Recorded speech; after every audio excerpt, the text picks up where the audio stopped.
on topic number 2. Yippee. Alright, essay question number 2. Knowledge within a discipline develops according to the principles of natural selection. How useful is this metaphor?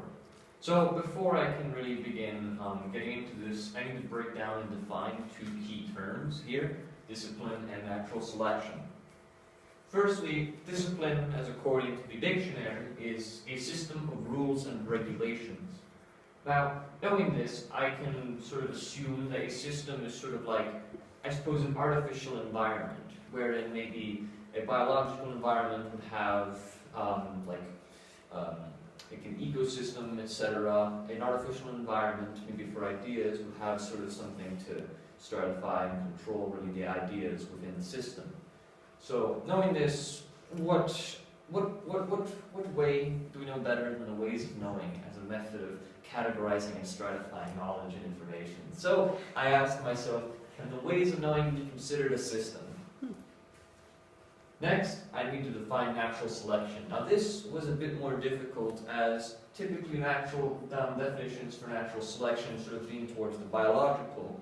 And as I just made very clear, I'm not going to be talking about the biological system here. It's going to be the artificial. So I had to sort of tailor the definition in accordance with the dictionaries to better fit the situation. And I answered the tendency that traits which are better suited to their environment will be more likely to propagate themselves. And essentially what this means is that if something better fits into its environment, it will be more common. Hence, if an idea is better suited for a discipline, it will appear more often within the discipline. Now, I asked myself, what is it that really determines the prevalence of an idea? And I sort of concluded that it's a combination of popularity and utility, because usually when ideas come to us and stick to us, it's because either they're really popular with the masses or they're just really useful to us. So I realized that it's probably going to be our own perspectives which are largely responsible for selecting for ideas within our disciplines. And I asked, to what extent do our biases and perspectives color information? So, with my first knowledge claim, I said simply, disciplines aid us in the discovery and refinement of knowledge by focusing our perspective. And really this is because the discipline will really select for and find ideas that will then, of course, be better suited for the discipline or the environment. Now, my first real-life example is within the human sciences, using reasoning and intuition as my ways of knowing. And I wanted to give the example of cognitive functionalism. It's a discipline of cultural anthropology. And really one of the major components of cognitive functionalism is Malinowski's theory of needs. Now, the theory of needs is a theory, but it's a tool for which we can analyze and interpret a culture and thereby glean knowledge sort of based on this perspective of theory of needs. So, in that sense, we can acquire knowledge through this discipline, but only knowledge that is pertinent to the discipline itself. You understand? Because the lens itself will sort of focus and cultivate knowledge that supports it, because it better suits it, because the ideas are naturally selected within the discipline to better suit it. So in that sense, all information will invigorate the discipline. So it sort of verifies itself while also collecting the information at the same time. So it's selecting for an idea. Now, I immediately realized, wait a second, this is pretty biased, because what about information that doesn't fall into the context of a discipline? And I said, disciplines delude our analysis of information because it forgets anything that's outside of the discipline. Now, in this example, I wanted to offer the example of religion, or religious knowledge systems. Now, my real-life example was the Albigensian Crusade. Now, basic sort of backstory to this is that in the early 13th century, there was a Christian sect within France that, due to some doctrinal differences with the Catholic Church, chose to separate and form the Cathars. And now, France was dominantly Catholic at the time, as most Frenchmen sort of existed within the discipline of Catholicism. Now, I choose to call Catholicism a discipline because it's a system of ideas, as I defined a discipline earlier as a system of ideas and knowledge. Now, as Catharism was already unpopular, it was not very common, its knowledge was not widespread and did not find any footing within the pre-existing discipline. So it was already being naturally selected against. Now, this of course made it very easy for the Catholic Church to dispatch a crusade and eliminate the Catharism. So not only was the ideas of Catharism naturally selected against, it was purposely eliminated by members of the discipline because it did not complement the discipline. So, knowing this, I actually took the risk of making a conclusive statement, and I made the knowledge claim: information is naturally selected according to its potential contribution to a discipline. Because as I explained within anthropology, it's going to select things that support the discipline, and then of course, another example is in religion, where anything that goes against the discipline will be selected against. Therefore, ideas will evolve within the discipline according to natural selection. So, my meta-analysis, at least how I see it, is I felt I had a fairly clear focus on the title. I made a pretty good connection between knowledge claims and real-life examples. And again, I had a bit of an unclear signature presence. And my conclusions, I feel, were a bit ambitious, especially towards the end, but since this isn't even my rough draft, I decided to take a risk and see what it gave me. So, with this in mind, let's enter into discussion.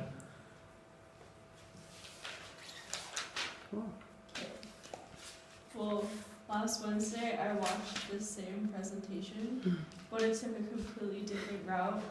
And, like, I don't know, the way you explained everything, at first I was like, oh my gosh, what is happening? I don't understand. And then, at the end, actually no, I would say your first knowledge claim like made it really clear, and then with each knowledge claim and counterclaim, you made it more and more concrete. Yeah, I agree. And so, yeah, that was really.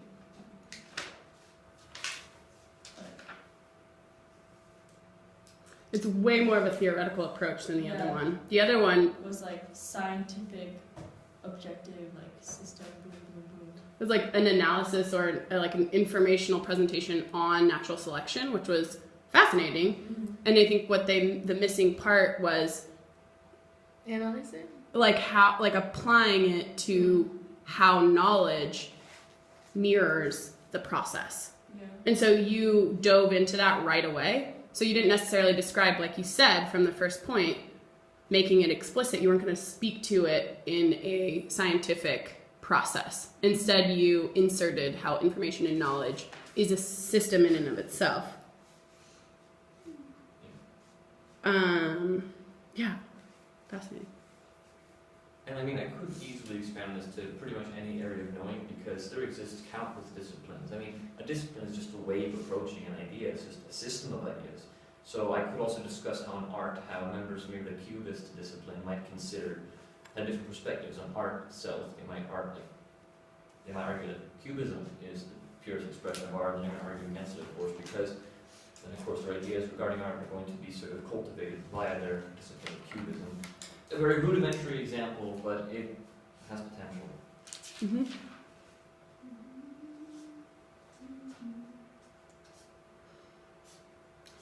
The way you explain it kind of breaks it down to be very, kind of rudimental, like easy to some extent. It's like the system self-prophesizes itself in a way, is what I'm getting from your first claim. It's like you take in the information you need to support your discipline. Can you give us another example, or can you help me understand the counterclaim? So you kind of lost me in the crusade. Can you give me another example for your counterclaim? Yeah, so I'm just going to go back for the sake of convenience. So counterclaim disciplines delude our analysis of information.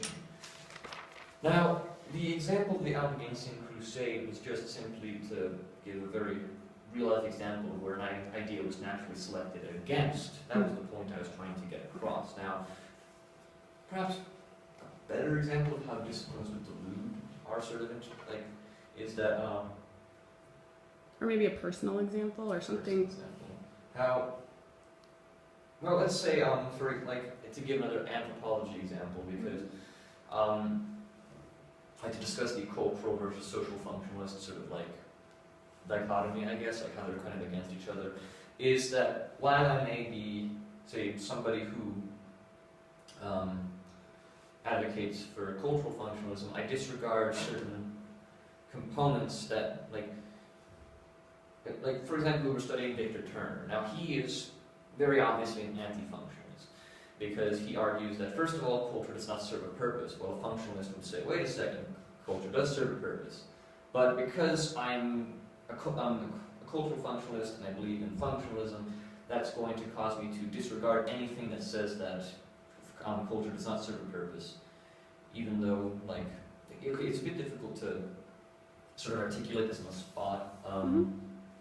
Trying to think of better examples, but The lens in which you view something, or the lens that you bias, your perspective, in and of itself, deludes or keeps you from seeing other ways, or other ideas, or other information. I would say that's I would say that's about correct. I But- think, like, do you remember the funnel that we drew Mhm. and knowledge frameworks? I think disciplines are kind of a similar thing, Well, if I'm understanding correctly. Yes, we could, I could consider, well, we could consider that TOK itself is a discipline. And, well, how we're going to be using those funnels of the ways of knowing, and we're going to be sort of focusing our interpretation of knowledge through these funnels.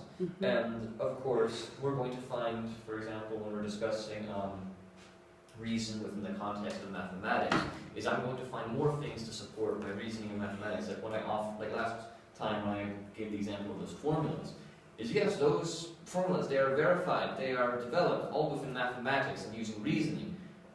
However, by using mathematics, although I'm able to focus myself sort of towards this reasonable approach, I kind of ignore and disregard anything that's more abstract and more subjective, even though that may have a certain validity in itself. Like, it's difficult to combine mathematics and the human sciences because it's just that way. It just is that way. That makes sense. Cool. Thanks for exploring deeper. What else? Where else can we go with this? How else can we apply this? Maybe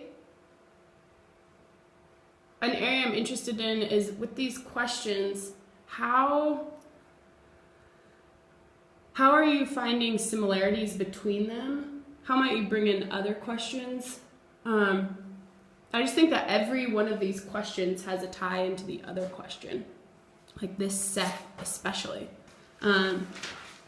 So if there's one in particular that you're interested in, like, can we take the